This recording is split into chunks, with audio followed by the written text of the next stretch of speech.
Chapter 29 covers how vascular plants acquire resources, nutrients, and how it's transported throughout the plant. Paul Anderson with Bozeman Science will briefly explain what nutrients are required by plants, where they get them, and then he will show the dermal, vascular, and ground tissue in monocots and dicot roots, stems, and leaves. He'll also explain how water is pulled up in a tree in the xylem and how sugar is pushed in a plant through the phloem. Now, all of this is also covered in chapter 29, and I thought this would be a great introduction video. Don't forget to read your chapter and do your assignments that go along with it.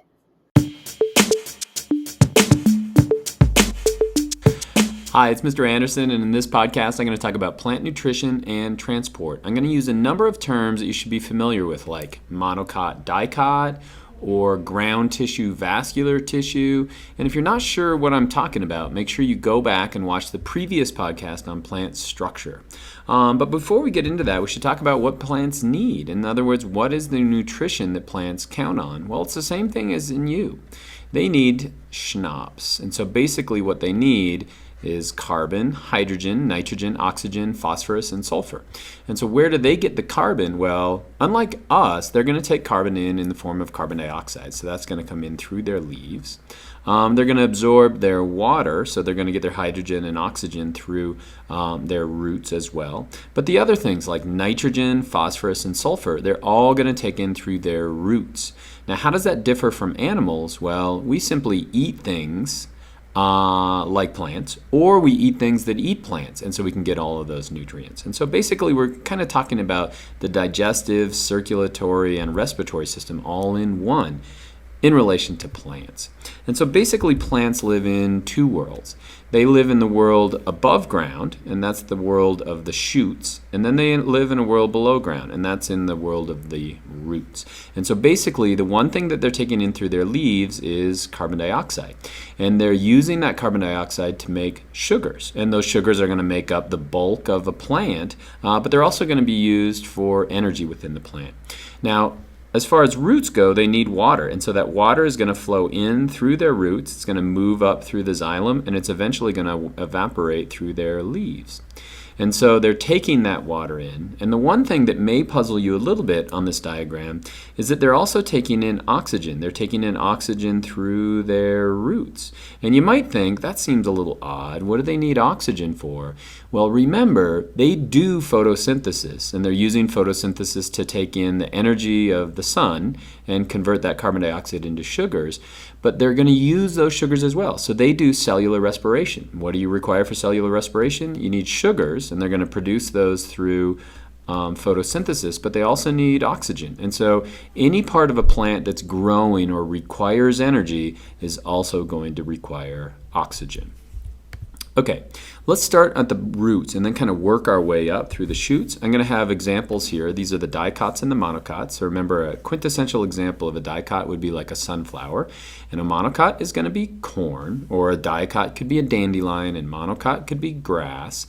But basically what we're going to do is we're going to work our way up from the roots to the stems and then finally to the leaves. And you'll find that there are similarities between the two, but subtle differences. And so if we start in the roots, what we're looking at here is a cross section. So imagine that a root looks kind of like this, and there's going to be root hairs coming out of it. Basically what we'll do is we'll just take a cross section. So we're cutting right across like that, and that's why we have this kind of a circle. And so basically what do we have here? Well, there are three types of tissues. Remember, there's going to be an epidermis on the outside, so you can see the epidermis here. There's going to be ground tissue here in the middle. And so on the monocot, same thing, epidermis on the outside, and then it's going to be ground tissue right here. But you're going to have vascular tissue on the inside. So that vascular tissue is going to be made up of xylem and phloem, and it's kind of hard to see with that color. Likewise here, we're going to have xylem and we're going to have phloem. The phloem is going to be right outside of that. And so basically, if you think about it, in the roots, the vascular tissue, that's going to be the movement of water and the movement of nutrients, is going to be centered in the middle of the root.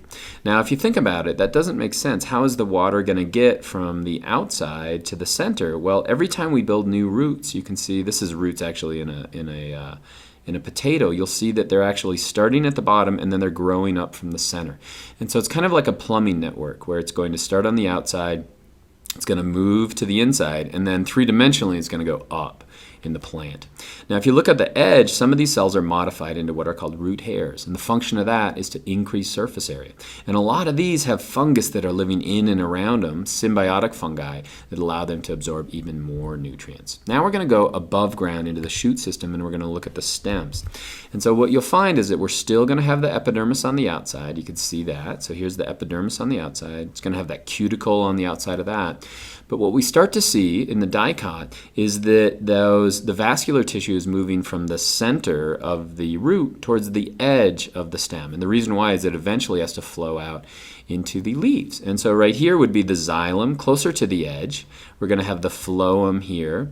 So this would be the xylem here, the phloem here in a dicot.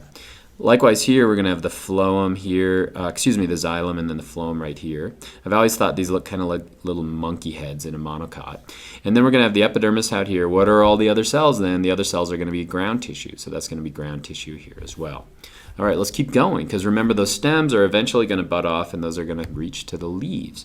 And so if we look at leaves, remember what makes a dicot is it's going to have this net-like venation. So you can see these nets that are branching off. Those nets, those veins are actually the vascular tissue. And so if we look at a cross-section right here of a dicot, you can see that vascular tissue moving right through the middle. Likewise, if we go to a monocot, what makes them a monocot? Well, one of the characteristics is you're going to have all these parallel veins that are going through the leaf. And so you can see that those veins are vascular tissue that's moving right through the leaf, if I try to kind of draw this three-dimensionally. But both of them are going to have essentially the same characteristics when we get to the level of the leaf. So now we're taking a cross section of the leaf. We've got our epidermis on the top. You got the waxy cuticle above that. We're going to have epidermis on the bottom. You can see right here that there's a stomata there. What's the stomata for? That's to take in carbon dioxide and also to lose water. Some of the other levels that we have in here is this. We're going to call this the palisade mesophyll. And then we're going to have this down here, which is going to be the spongy mesophyll. And so basically what is that? And it's organized different in dicots and monocots, but basically this palisade mesophyll, it's like palisades, like a waterfall, is going to be an area where we have photosynthesis going on. So we're going to have light coming in, and that light is hitting chloroplasts, and that's where the photosynthesis is taking place. But what else do we need for photosynthesis? Well, we need that water. That's going to come through the vascular tissue, and then we need carbon dioxide. And so the bottom part here, all of that space down here is for the carbon dioxide gas to diffuse in and then can be used in photosynthesis.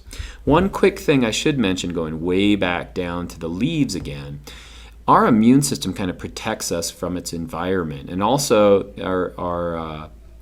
our skin is going to protect us, and it's going to allow things in that we want and things out that we don't. And so basically the way it works in the roots of a plant is a little bit different. And so imagine now we're down right in here, we're down in the root hairs like this. So how is water getting in? Water's flowing in through osmosis. So it's flowing in here to the middle, and remember it's going to go to the center of the root, and then it's going to work its way up. But we don't want to let just anything come in. And the way water flows is kind of odd. Some of the water is going to flow. So this is one cell and this is another cell. So some of the water is going to flow within the cell. So it'll go across a membrane and it'll flow through these little pores between the cells called plasmodesmata. But some of it will actually move through the cell wall. So you can see this water right here would be moving through the cell wall, and it's never having to go across a cell membrane. And so basically what plants have is that, now let me do a quick cross section. So if this is the epidermis and this is the vascular tissue on the inside of a root, so the water is going to flow in like this. Basically, we don't want it to flow up in a plant unless we have had some say over what's coming in. And remember, what protects our cells, what allows certain things in and certain things out, that's going to be the cell membrane. And if you look at this water, since it's going all the way across here, we call that apoplastically. It's moving through the cell wall. It's never had to go across a cell membrane. And so basically what happens is you're going to have an endodermis here. This has a lining around it, and there's going to be a waxy cuticle called the Casparian strip. And you can kind of see it right here. This is that Casparian strip that's connecting all the cells.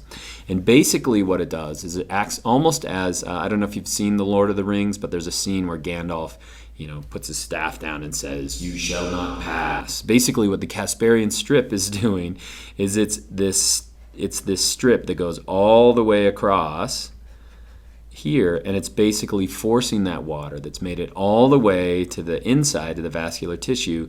It can't keep sneaking through the cell wall. It'll have to force its way into the cell, and it has to go symplastically at that point. So the function of the Casparian strip is to force the water eventually to go across a membrane, so we have control. And so we just have two things left to talk about, and that's basically how water moves up a plant and then how sugar moves in a plant. And we've talked about transpiration before, but I want you to think about it as a pull.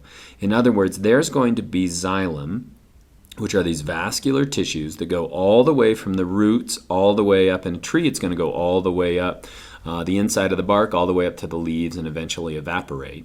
And so there's a connection all the way up from the roots to the leaves. But there's also something important you should know about water. Water is slightly charged, and that means that this right here, the oxygen is going to have a slightly negative charge, and the hydrogen is going to have a slightly positive charge. And so basically water will line up so the negative oxygen is attached to the positive hydrogen. And we call this bond right here a hydrogen bond. And so basically water is all connected through these hydrogen bonds. And so once one bit of water starts flowing up the tree, the other ones are going to follow. And we call that process, or we call that phenomenon, cohesion. There'll also be some adhesion to the inside of the xylem. So two quick things you should know about xylem. It's dead at maturity. And so these are cells that are now empty. They're not alive anymore. It's simply just a container or a vessel for the water to flow through. But basically, if we go all the way up here to the leaf, water is evaporating out. So the H2 is evaporating out. That water is connected all the way back through the vascular tissue, through the leaves, through the veins, all the way back down through down here to the root hairs. And so we have a continuous pathway all the way up of water. And so every time one water molecule evaporates here in the leaf, that's going to pull this whole chain up.